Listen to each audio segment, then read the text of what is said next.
Just a heads up before we start this video, I want to let you guys all know that this is not Dark Warrior Gouki whatsoever. This is my own personal variant of a Gouki deck, and also on that note, if you play Gouki without the Great Ogre, you're not playing Gouki, you're just playing extra link roly-poly spam. That's basically what it amounts to. If you're not playing Great Ogre, you're not playing Gouki. Anyway, let's move on to the video.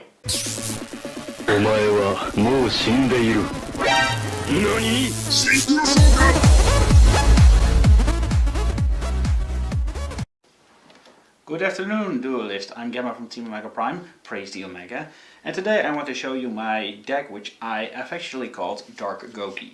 Now, like I said before, it's not Dark Warrior Gouki, but it does have a little bit of a dark engine. I've always loved Goukis as a deck, mostly because of their consistency and ways of managing resources. It's also a very, well, I really love the artwork of the Goukis, and I think they're a very consistent, fun, straightforward archetype. Especially since it was originally intended to just be a pure aggro variant. Now this deck does have basically its aggro basis, it still remains, because I do play the Gouki extra deck monsters. I really love the Gouki extra deck monsters and I really want to incorporate them in this deck.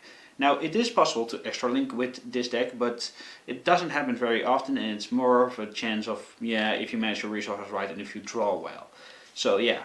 But I do have a dark engine in this deck along with some other fun tech cards. Do keep in mind this is my own personal build, and yeah, that's just basically it. It's my own personal build, and I can always give you some different options. But yeah, this is my deck and my build, and that's how I like it. And that's how you all should like it.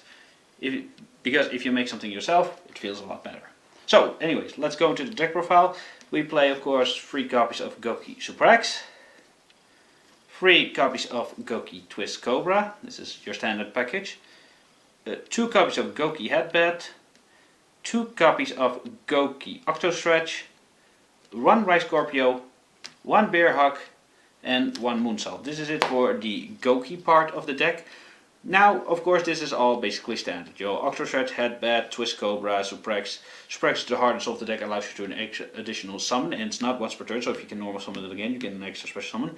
So Cobra is just your standard one. Headbed is good because you can return it to the hand and then, of course, summon it again. Octostretch, mostly you summon it with Isolt, and Rai Scorpio and Barrock are big level shit you add with the Isolt effect. Now, Moonsault you guys might not have heard about because it doesn't have the resource effect that allows you to add a new Gouki card to your hand. But Moonsault is an interesting card, and I played it one for a very specific reason. It allows me to return either Suprex or Headbed mostly to my hand with this effect, because its effect states, if you control a Gouki monster on the field, you can special summon this card and then return 1 Gouki on the field to your hand. So then, if you haven't used Headbed's effect, you can add it back to your hand and then use this effect to once again special summon another monster, allowing you to link summon once more.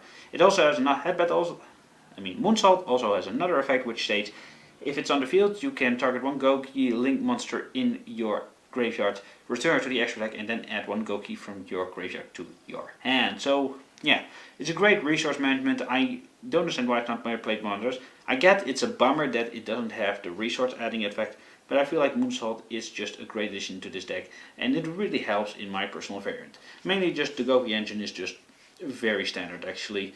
I would play more of the cards like Ring Trainer and Tag Partner to make it more of a pure variant, but those cards really don't add much. Ring Trainer's effect I almost never went into, and Tag Partner is very circumstantial, so those are not really necessary. And that was the Gouki part of the deck. Now we go for the Dark Engine part. We play 1 Dark Graver. Dark Graver, yeah, it's at 1. So then we play 3 copies of Danger Dogman and 2 copies of World Legacy World Crown. Now, why these cards and why? Well, Dark Graver is, well, it's just a very good card because it is a free special summon if you control any of these cards in your hand. Why did I pick Danger Dogman? Because, well, it's a very high level danger, and I'm not putting out the money for the likes of Nessie or Bigfoot, even though they have cool armor. But Dogman serves a purpose just well because it's a dark monster of high level, which you can use to special summon your Grapher, and of course you can summon it by its own effect if, of course, you have more than 1 card in your hand. It's a very simple, plus they're all allure targets. You don't go into Dogman that often, and it's really not that useful when you actually think about it, but I feel like it serves its purpose just well, and it's the best option I currently have. Yeah, you could add Malicious, but Malicious is at 2, and if you draw at least one of those or 2 of those, it's too much of a risk. So that's why Dogman serves its purpose as well, and in other cases it can be a target for a lure. And World Legacy World Crown is an interesting one because you can special summon this to a zone and link monster point, which gives you another monster to go into an extra link play, which is mostly Nightmare Phoenix or Cerberus, depending on the situation, or Tricat, which is one of my personal favorites within this deck. And of course it's also a high level monster which you can send over to Dark River to special summon it, and it's another alert target. So this is basically the Dark engine that I was talking about, just a Dark River, 3 Dogman, and World Crown. Now you can always take these out for other cards, like you can play the Malicious engine, and if you have other dangers that suit the narrative more clearly, like the likes of Bigfoot, Nessie, Ogopogo, you name it, then you can use those too. That's not really much of a difference, but I go with Dogman because that's what I had on hand. Then for extra spicy tag we play 2 copies of Spiral Super Agent. For those who don't know, I'm a big James Bond fan, and basically James Bond archetype is just, well, I love it. It's absolutely great. Super Agent's effect we should all be familiar with. You can guess the top card of your opponent's deck. If you call it right, you can special summon this card and then destroy 1 spiral target card your opponent controls.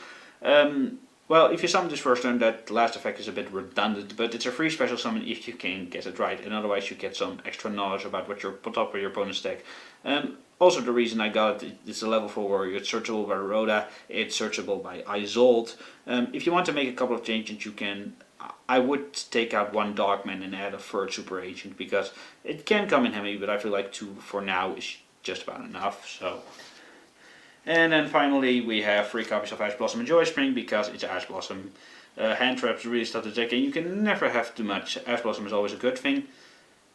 I would take this out in the side deck and replace it with Call by the Grave, because I don't run Call by the Grave in the deck, which I actually really should, but we'll get to that later. So, and that's it for the monster lineup.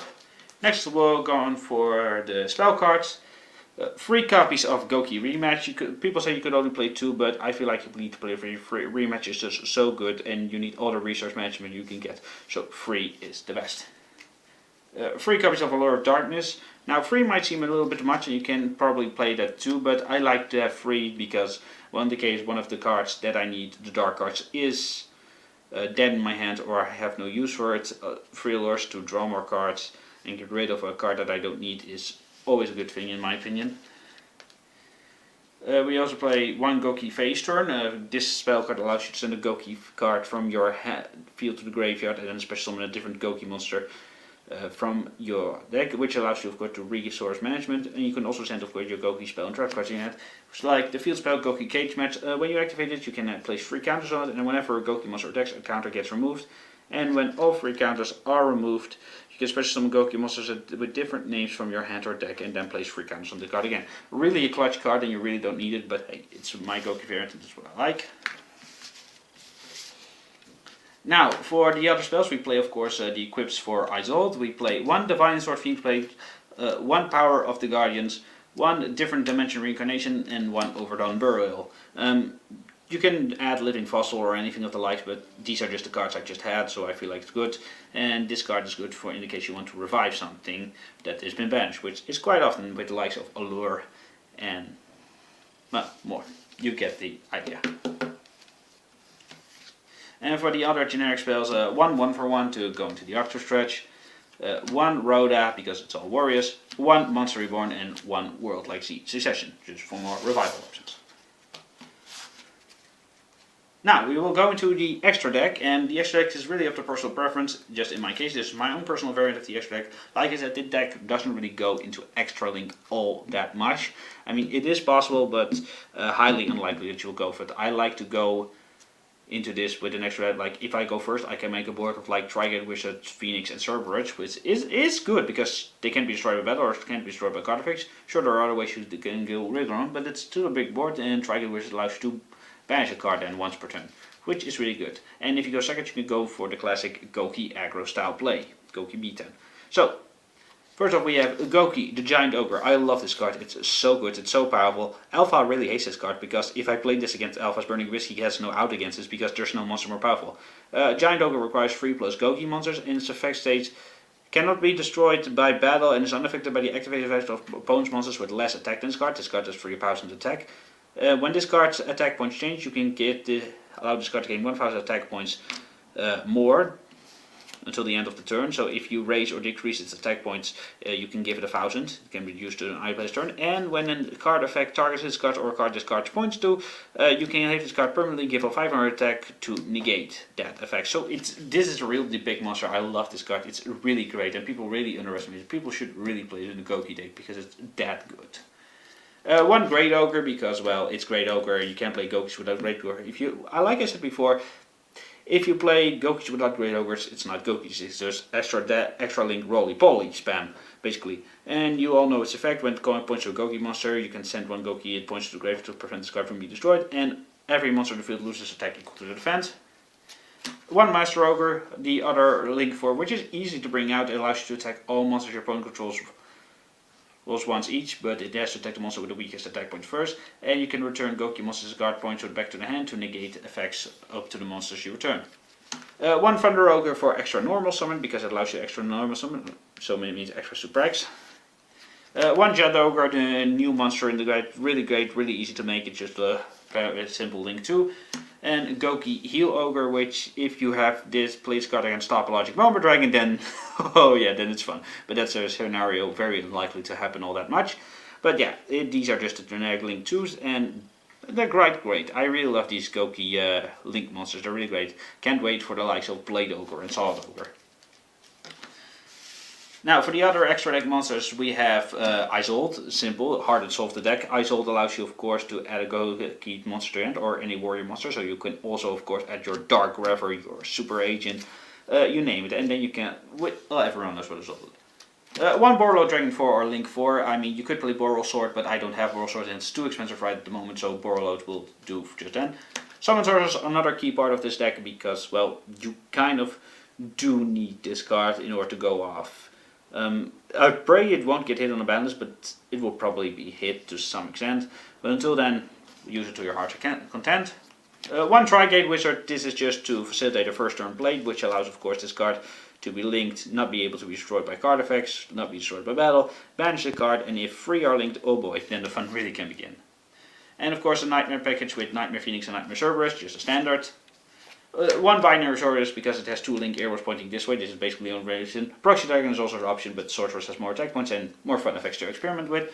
One Link Karibo because for the Octo stretch, and finally one Time Thief Redoer because this card, you can make a consistent rank 4 in this deck, and I really want to test around it because Time Thief Redoer is just such a fun card, and it can really help stealing the top card of your opponent's deck. So. Anyways everyone, that was my Dark Gouki deck profile. I really hope you enjoyed it, hope it was informative, and let me know what kind of fun variants of decks you have. I really love to know your ideas and your creative ideas. Anything is possible in this game called Yu-Gi-Oh! And of course with the guidance of our Lord and Savior Cypher and Lord Omega, nothing is impossible. Anyways, go like, subscribe, and share this video around. Let me know what kind of decks you guys would like to see, and let me know what kind of videos you want to see more. Anyways, this was Gamer from Team Omega Prime. We praise the Omega, and I wish you all a very wonderful day.